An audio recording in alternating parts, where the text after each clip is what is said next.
बोलतो मराठी, ऐकतो मराठी, जाणतो मराठी, मानतो मराठी।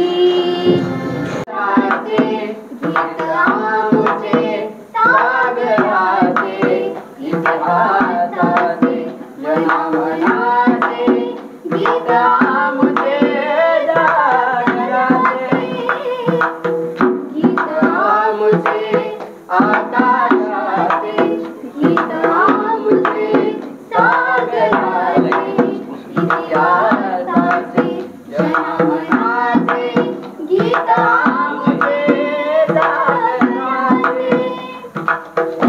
अभंगाचे ओवीचे, माया बोलीचे माहेर, मायातली मराठी, वेद सगळोदर।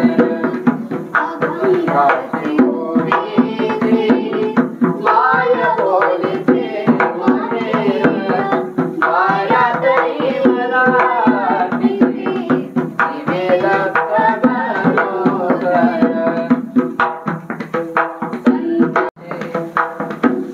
जनामनाचे गीत आमचे जागराचे, गीत आमचे आकाशाचे, गीत आमचे सागराचे, इतिहासाचे, जनामनाचे, गीत आमचे जागराचे।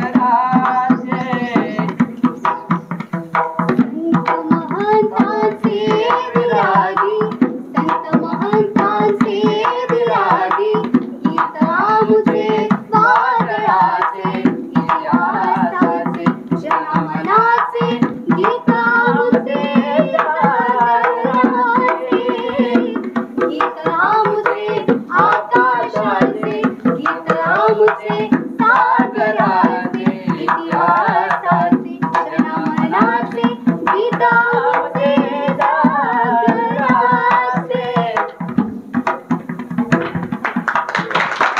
पासून आपल्या कार्यक्रमाची सुरुवात होत आहे।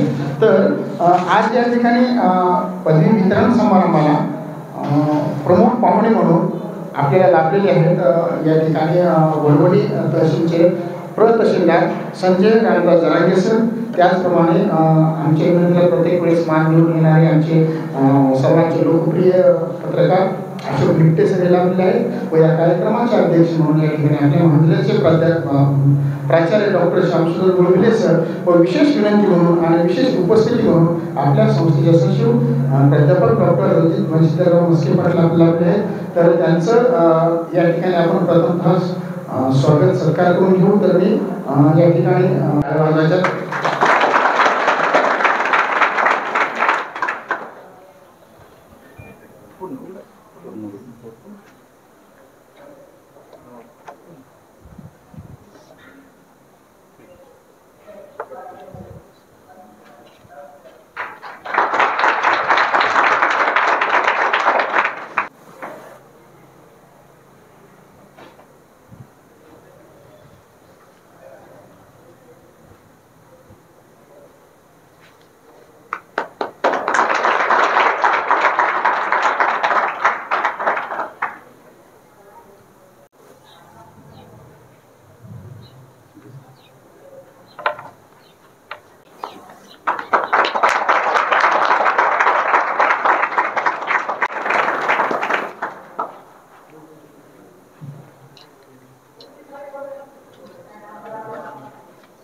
इकडे करा, आवाज आपल्याला आवाज आपल्याला आला पाहिजे।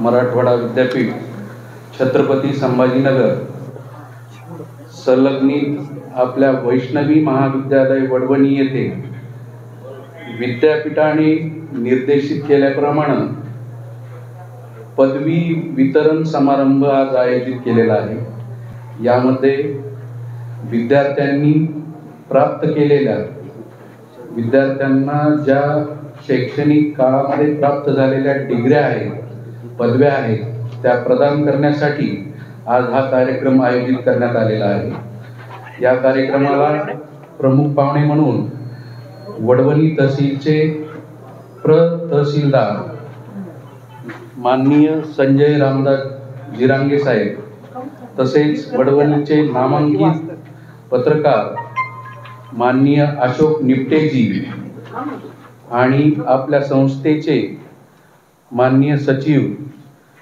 डॉक्टर रणजितप्पा मस्के, तसेच सर्व विद्यार्थी आणि कर्मचारी वर्गांना मी या कार्यक्रमात स्वागत करतो। आज आपण सर्व प्राप्त केलेल्या विद्यार्थ्यांना पदवी वितरणाचा कार्यक्रम घेणार आहोत। यामध्ये BA, BSc, BCom आणि BCA असे प्रातिनिधिक स्वरूपात आपण डिग्र्या त्यांना इथे आज या मंचावर देणार आहोत। यानंतर ज्यांना पदवी मिळालेल्या आहेत त्यांना सर्वांना शुभेच्छा देतो, त्यांच्या भविष्यासाठी त्यांना सगळ्यांना शुभेच्छा देतो आणि माझे प्रास्ताविक संपवतो। धन्यवाद। आदरणीय व्यासपीठ आणि इथे जमलेले सर्व विद्यार्थी मित्रमैत्रिणींना, आज वैष्णवी महाविद्यालय वडवणी इथं पदवी प्रमाणपत्राचा हा जो कार्यक्रम आयोजित केला आहे, त्यामध्ये आपण सर्वांनी आता पदवी पूर्ण करून त्याचं आपल्याला आज इथं प्रमाणपत्र वितरण होत आहे। आमचे तहसीलचे माननीय श्री जिरंगे संजय अण्णा यांचं कौशल्य असं आहे की ते, मी आताच बोलतो की रस्त्यामध्ये एका ठिकाणी चर्चा करताना की ते किंग मेकर आहे। ते इथं व्यासपीठावर येऊन बोलत नाहीये, त्यांनी मला उभा केलंय, ते किंग मेकर आहे। त्यांची ताकद वेगळी, मला घडवण्यामध्ये खूप मोठा त्यांचा वाटा आहे। व्यासपीठावर समोर बोलण्याची ते म्हणतात तू स्वतः बोल, पण त्यांची जी शिकवण आहे, त्यांचे जे काही त्यांच्याकडून मला शिकायला भेटलं ते मी आपल्यासोबत आज थोडक्यात 1-2 मिनिटात हितगुज करतो। त्यांनी मला आतापर्यंत जे काही सांगितलं, जे तुमच्या कानापर्यंत पोहोचवतो की माणसाने सगळ्यात जास्त काय कमावं, तर माणसानं माणुसकीनं वागून माणसं जोडण्याचं काम करा, ही सगळ्यात मोठी संकल्पना। आज आपण पदवीधर होऊन बाहेर पडताय, तालुका प्रशासनाच्या वतीनं, जिल्हा प्रशासनाच्या वतीनं मी तुम्हाला एक गोष्ट सांगतो की आपण 18च्या पुढे आहात, मतदानाचा आपल्याला अधिकार मिळालेला आहे, पण आता आपल्याला आणखीन एक मतदानाचा अधिकार मिळाला आहे की आपण पदवीधारक झाला आहे आणि पदवीधर मतदारसंघातून सुद्धा एक आपण आमदार निवडत आहोत। त्यासाठी एक आपल्याला एक्स्ट्रा मत देण्याचा अधिकार मिळाला आहे, हा सगळ्यांना नाहीये, याबद्दल मी आपलं अभिनंदन करतो। आणि आपण सर्वांनी पदवीधर मतदारसंघामध्ये नाव नोंदणी करण्यासाठी ऍप्लिकेशन करावं आणि त्या रेग्युलर मतदानाच्या वेळेसही हक्क बजवावा आणि पदवीधर मतदारसंघाच्या वेळेस देखील आपण हक्क बजवावा, अशी आपल्याला विनंती करतो। आणि जाता जाता आपण जे काही कार्य केलं आहे त्यामुळे आपल्याला ही पदवी मिळालेली आहे। आपण जनसामान्यापासून थोडेसे वेगळे झालात, आता शिक्षणाच्या संधी खूप खूप पुढे आहेत, फक्त आपल्यामध्ये ऊर्जा पाहिजे की शेवटपर्यंत शिकण्याची आणि काहीतरी आत्मसात करण्याची आपली मनोवृत्ती पाहिजे। आज आता येतानाच मंगेश भाऊनी मला इथे एंट्री केल्यानंतर ह्या कॉलेजबद्दल थोडी माहिती सांगितली। मी आलं की पाहिलं, म्हणलं बांधकाम चालू आहे, म्हणजे इथं प्रगती चालू आहे। ते म्हणले अगोदर हे इथं समोरचं जेवढं होतं ना ते 2-3 एवढीच होती म्हणले हे कॉलेज, आणि आता हे असं भव्य दिव्य केलं आहे। या संस्थेनं जे छोटं रोपटं लावून इथून हे जे विद्यार्थी घडवले हे खरंच खूप कौतुकास्पद आहे. तालुका प्रशासनाच्या वतीनं मी त्यांचं खूप खूप अभिनंदन करतो. त्यांच्याकडून असे आणखीन विद्यार्थी घडावे आणि आपल्या देशाला त्यांचा हातभार लाभावा. तुमची जास्त आणखीन वेळ घेणार नाही. आपल्याला पुढील आयुष्यासाठी खूप खूप हार्दिक शुभेच्छा देतो आणि माझे 2 शब्द संपवतो. धन्यवाद.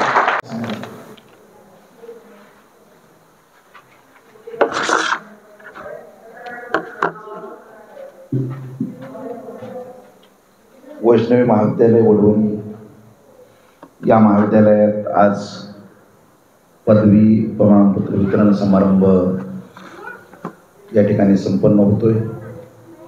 या कार्यक्रमासाठी आपल्याला अध्यक्ष म्हणून लाभलेले महाविद्यालयाचे प्राचार्य डॉक्टर श्यामसुंदर गुळबिले सर, या कार्यक्रमासाठी लाभलेले आपल्या वडवणीचे कर्तव्यदक्ष तहसीलदार साहेब आदरणीय संजय जिरंगे अण्णा, कार्यक्रमासाठी लाभलेले या महाविद्यालयाचे सर्वेसर्वा, आमचे मार्गदर्शक आदरणीय व्यक्तिमत्व डॉक्टर रणजिताप्पा मस्के, तहसीलमधून आलेले पेशकार साहेब माननीय शेटे सर, माननीय मंगेशजी दुधळे सर, जमडेलचे संपादक ओमप्रकाश साबळे, महाविद्यालयाचे सर्व प्राध्यापक, विद्यार्थी बंधू भगिनी, आजचा हा कार्यक्रमाच्या संदर्भात आत्ता शेटे साहेबांनी मार्गदर्शन केलं आणि पदवी मिळाल्यानंतरचं महत्त्व त्यांनी सांगितलं की तुम्हाला एक मतदानाचा अधिकार वाढतो. कारण जगापेक्षा एक मतदान जास्त आहे, हा शिक्षणाचा परिणाम. पदवी मिळणं म्हणजे काय? पदवी मिळाल्यानंतर नेमकं आपण कोण होतो याचं थोडक्यात आपण अभ्यास करायला पाहिजे. कारण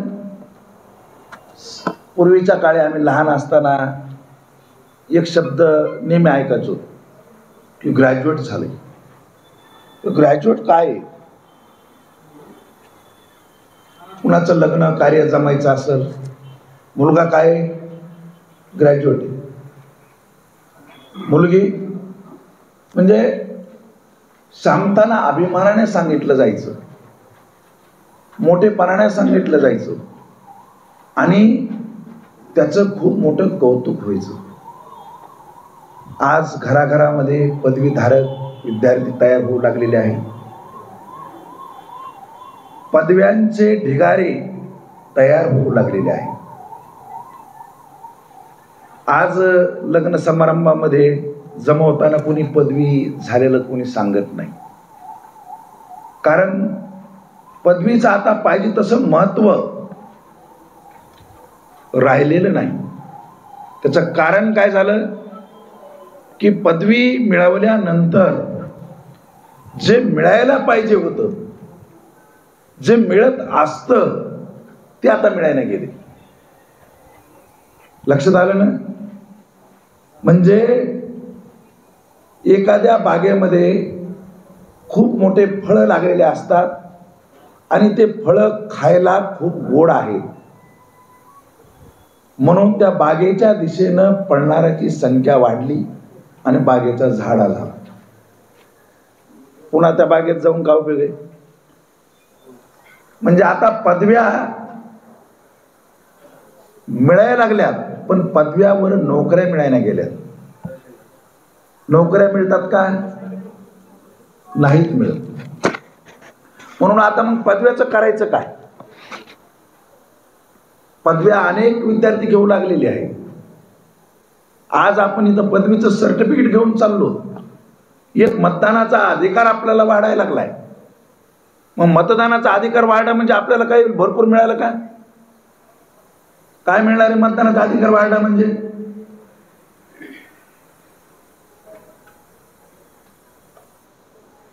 नेमकं याचा उपयोग काय, याचा विचार आता आपल्याला करावा लागेल.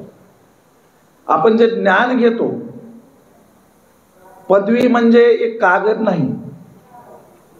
पदवी म्हणजे त्या कागदावर लिहिलेलं आपलं नाव आणि आपण ते घेतलेलं केवळ सर्टिफिकेट नाही.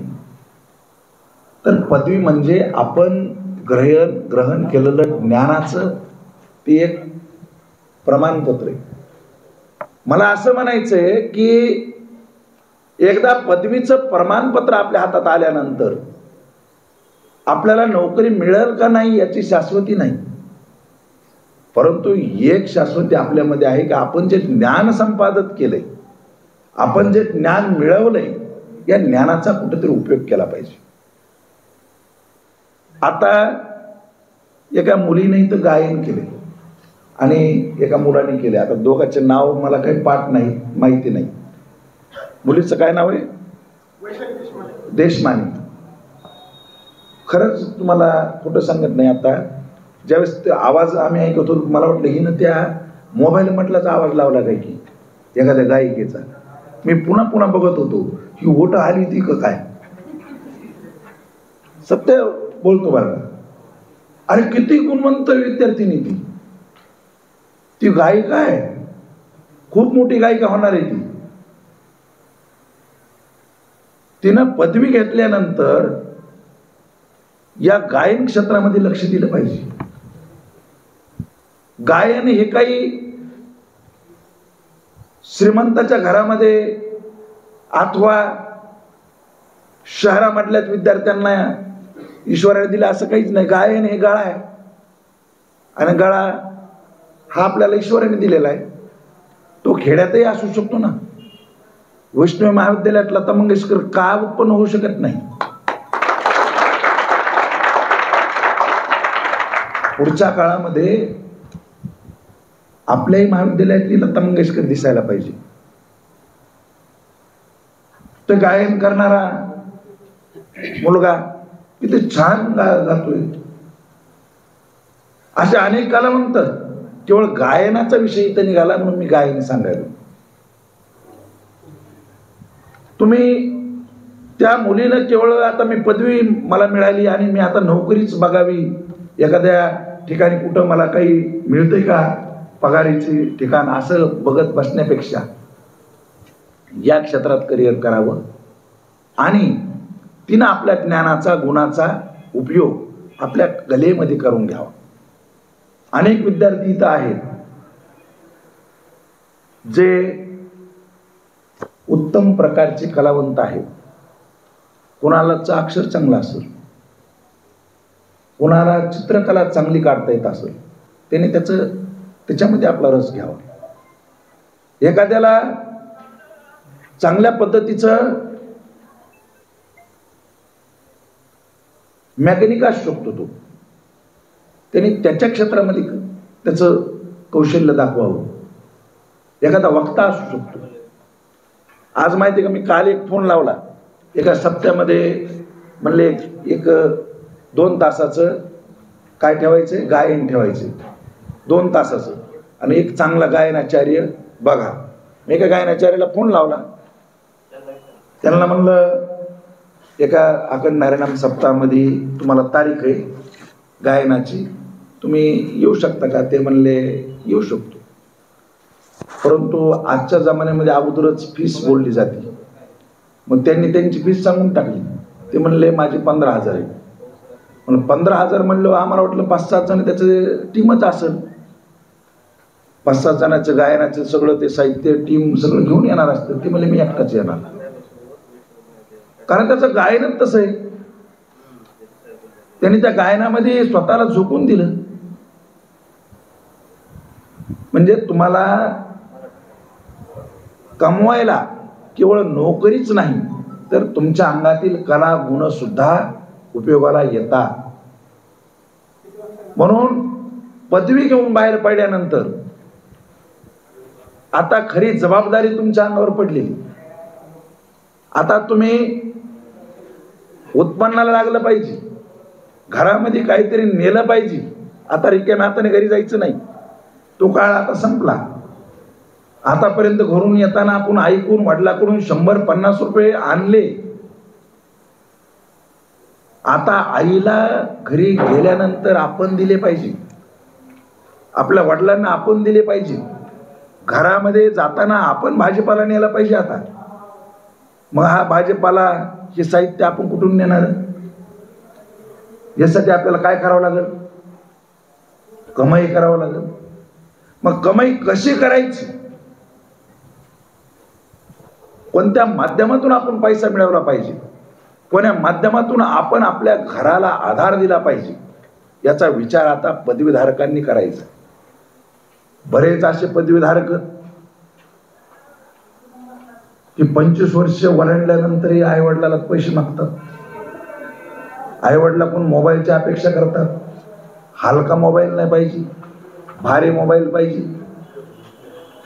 परंतु ते विसरून जातात की आपल्या आईच्या अंगावर जी साडी आहे ती किती ठिगळाची, आपल्या वडिलाच्या पायात जो बूट आहे त्याला खालून किती छिद्र पाडलेले. आपला वडील उन्हात तानात कशा पद्धतीने शेतात घाम गळतो. 25 वर्ष आपल्या वडिलांनी आपल्याला विचारलं नाही की बाबा तू वडवणीला जातोस, काय करतोस? तरी आपण 25 वर्षानंतर वडिलाला म्हणतो की मला मोबाईलला पैसे द्या. आपल्याला काय वाटलं पाहिजे का नाही? वाटलं पाहिजे का नाही? म्हणून पदवीचं सर्टिफिकेट घेताना आपल्या बापाचा चेहरा त्या सर्टिफिकेट मध्ये पहा. हे सर्टिफिकेट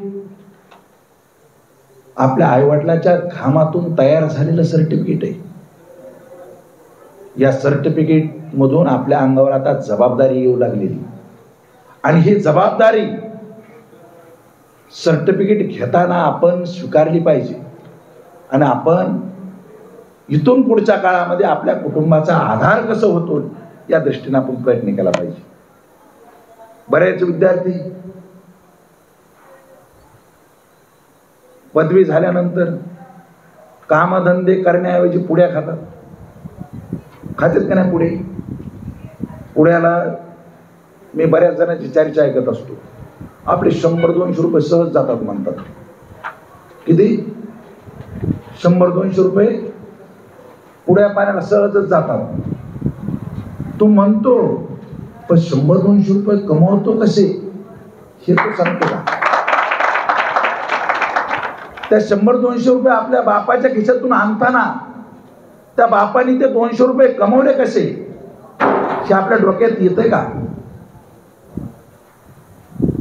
म्हणून बांधवांनो, पुढचा काळ खूप कठीण आहे. आपण काळाला ओळखलं पाहिजे, आलेल्या परिस्थितीला ओळखलं पाहिजे. मी तुम्हाला सांगितलं की बागेमध्ये खूप फळं लागले होते, फळं खाण्यासाठी सगळेच पळाले, पण बागेमध्ये गेल्यानंतर बागेचा झाडा झालेला होता, म्हणजे बागेत काहीच नव्हतं. आजची परिस्थिती तीच आहे. आपण पदवी घेतली, पदवी घेऊन मार्केटमध्ये गेलो, पदवी घेऊन आपल्याला वाटायला की आपल्याला आता काहीतरी मिळणार आहे, काहीतरी फळ मिळणार आहे, परंतु सगळीकडे झाडा झालेला आहे. कुठेही कुणी ताट वाढून बसलेलं नाही. आपल्याला मिळवायचंय आणि मिळवणं सोपं नाही. म्हणून काळाला ओळखा, काळाच्या ओघामध्ये आपण आपल्या परिस्थितीचं भान ठेवा. अनाठाई खर्च पुड्या पाण्यावर, दारू मटक्यावर होणारा तुम्हाला तरी कळायला पाहिजे. कारण सगळ्यात सुजाण नागरिक पदवीधारकांना समजलं जातं. एक पदवीधारक स्वतः तर सुधारलाच पाहिजे, परंतु त्यांनी आजूबाजूच्या लोकांना सुधारलं पाहिजे. त्याचं घर पहिल्यांदा त्याने सुधारलं पाहिजे, घर पहिल्यांदा निर्व्यसनी केलं पाहिजे. शेजारी पाजारी गाव आणि आपला तालुका पहिल्यांदा तुम्ही निर्व्यसनी झालं पाहिजे. मोबाईल रात्री 2 वाजेपर्यंत मोबाईल पाहायला जातो. किती पडतात मोबाईल पाहिल्यावर पैसे खिशात? सकाळी 9 वाजेपर्यंत उठतच नाही. मोबाईल पाहण्याचा टायमिंग ठरविला पाहिजे. मोबाईल गरजेचा आहे, पण मोबाईल किती गरजेचा आहे?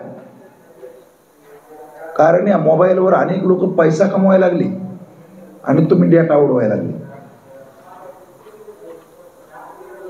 मोबाईलवर तुम्हाला कशी कमाई होईल याचा विचार करा.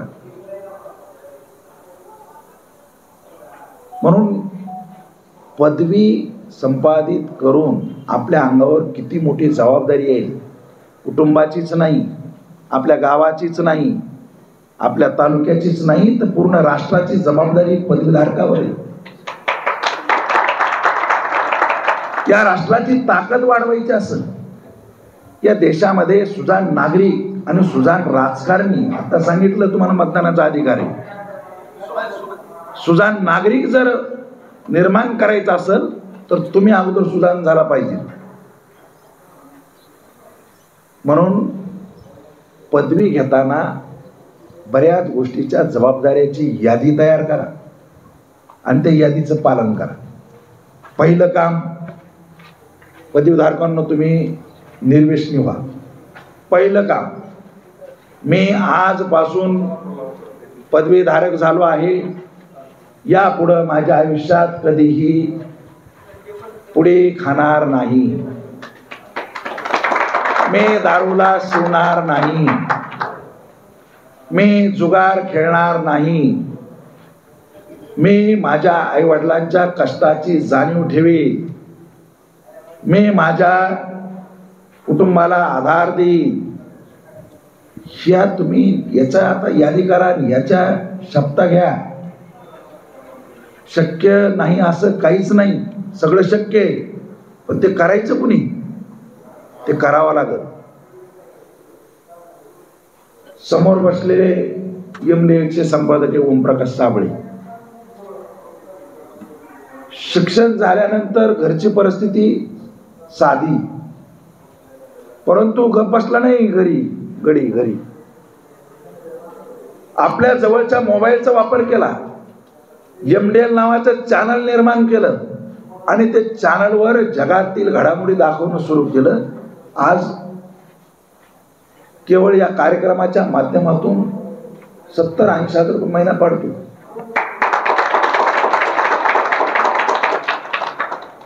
मग नोकरी नाही लागली म्हणून काय बसला का? हे कुठेतरी शिका.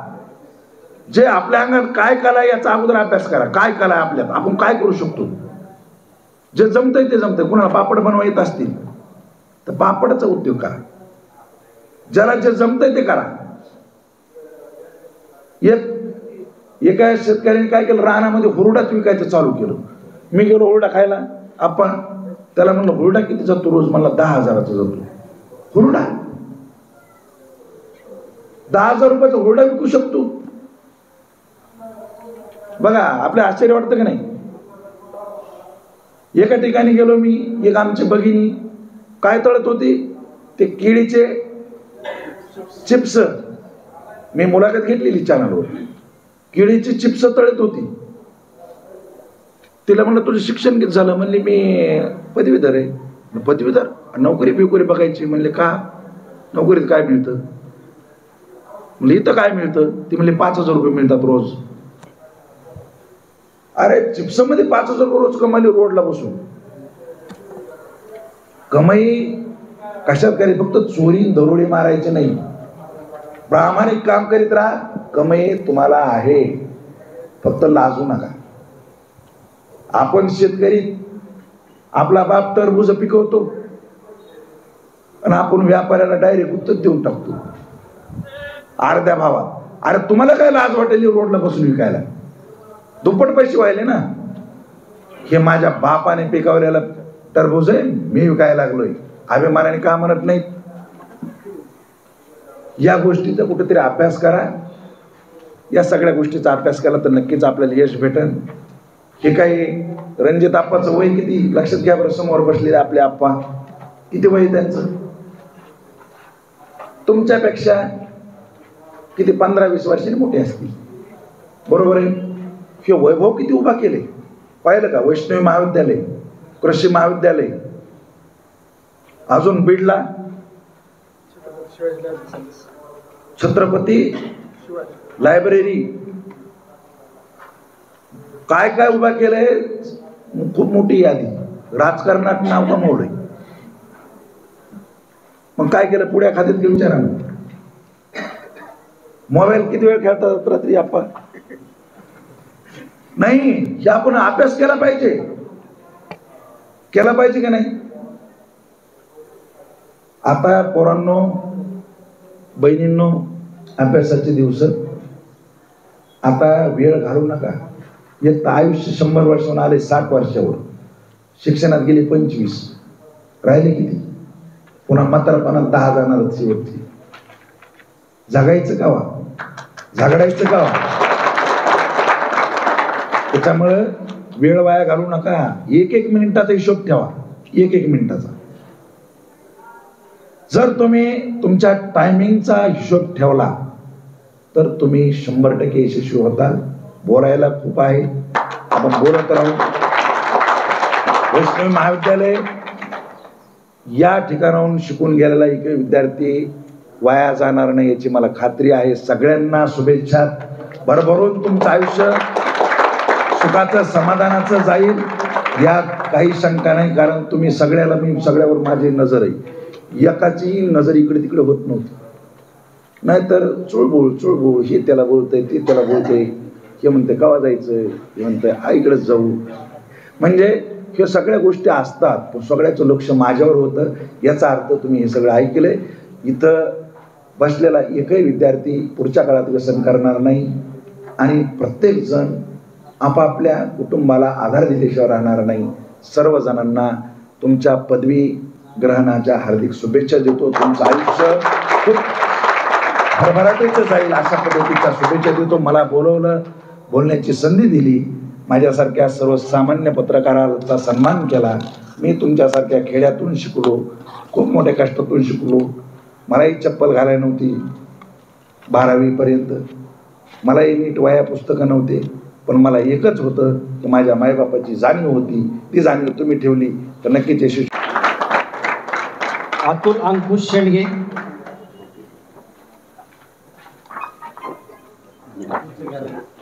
केकान भागवत वसंत,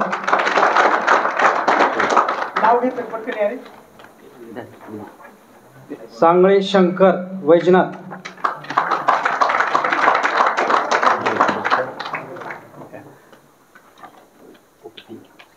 टिपरे शिवकन्या,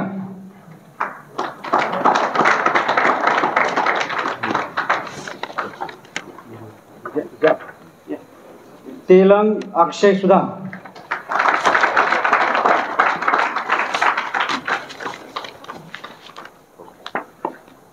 मस्के मोहन प्रकाश,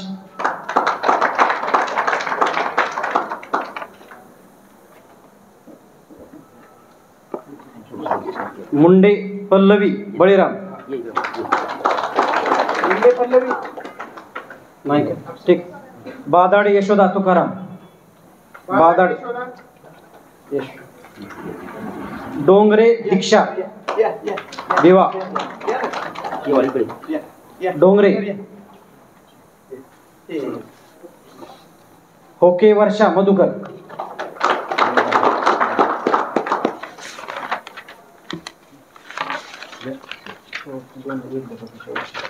भोगे तुकाराम जालिंदर,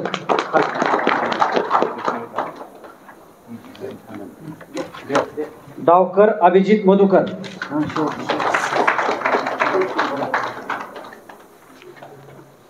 डोंगरे तथागत बाबासाहेब,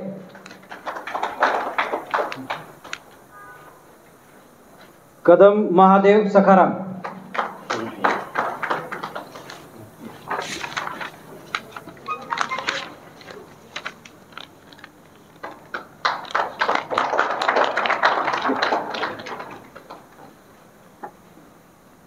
बादाडे रोहिणी नवनाथ,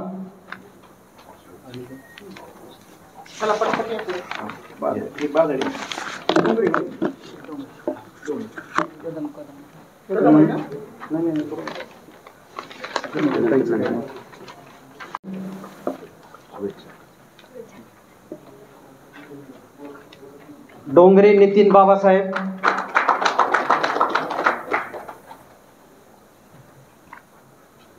जगताप विलास एकनाथ,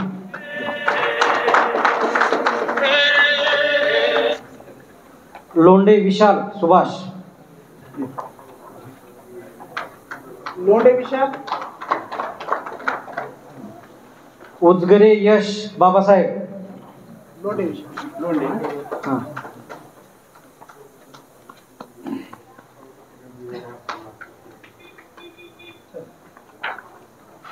सातपुते गोविंद लक्ष्मण.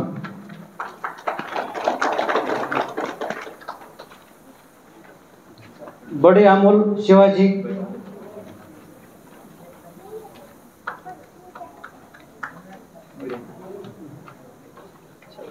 उबाळे गोकुळ बबन.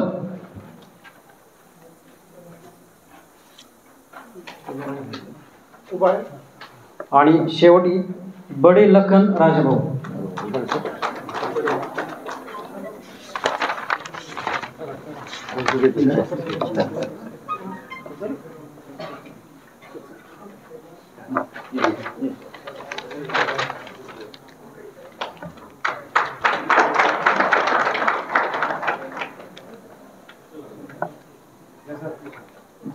तर प्रत्येकाची डिग्री या ठिकाणी महाविद्यालयात येते, पण प्रत्यक्ष या ठिकाणी 300 विद्यार्थ्याला पदवीदान या ठिकाणी वितरण करणं शक्य नाही, म्हणून केवळ आम्ही सर निपट